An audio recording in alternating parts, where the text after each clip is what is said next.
We are back.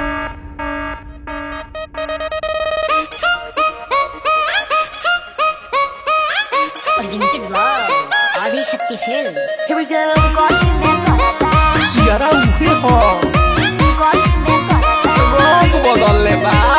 Lucknow लहंगा पकैले लमार हो high heel पहिरनी त भइल तहरा प्यार हो नेरे नु पहन के जान ले बारू चाप देव हाय लखनऊ लहंगा पकैले लमार हो हाई हिल पहिरनी त भइल तहरा प्यार तोहर छोटा तपसेना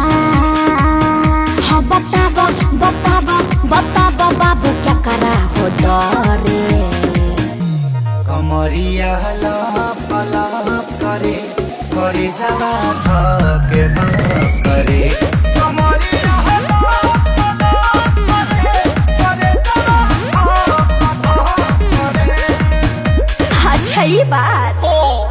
देखा देखावा सुना सुनावा हमारा ऐसा पागल बाका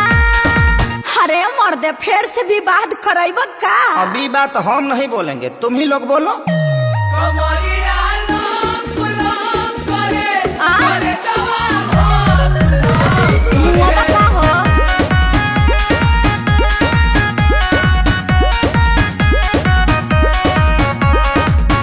हम काली हई लखनऊ के यार एही में भोला जयबा पटना के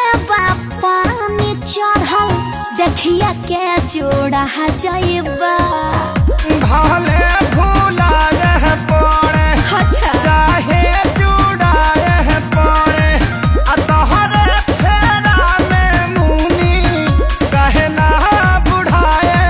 पड़े पागल हवे घर से भागल हवे नहीं करी से वाला कोई से पागल हवे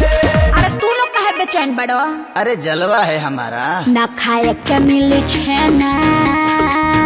गाड़ी चालू करके चले जा तू दिखा के सिखा रही हो कमरे हला हला करे करे जवा करे कमरे हला हला करे करे जवा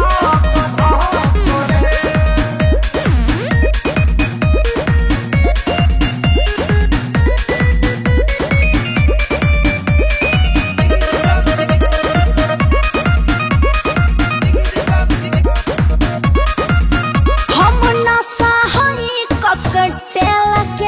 बरदासना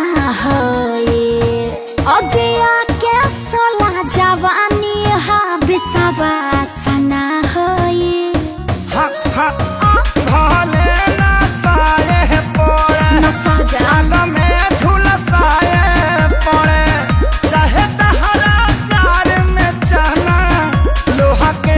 चबाए पड़े सियाई बटे जो सियाई बटे तारा फेरा में छपरा छोड़ी आई बटे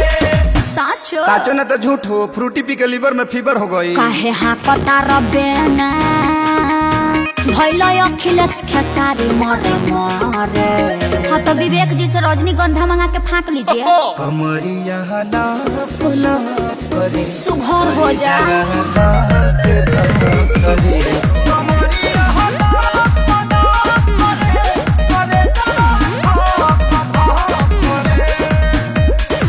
हमरो के अपना भीतरे में क्वारंटाइन कलो तो हम क्वारंटाइन सेंटर है का।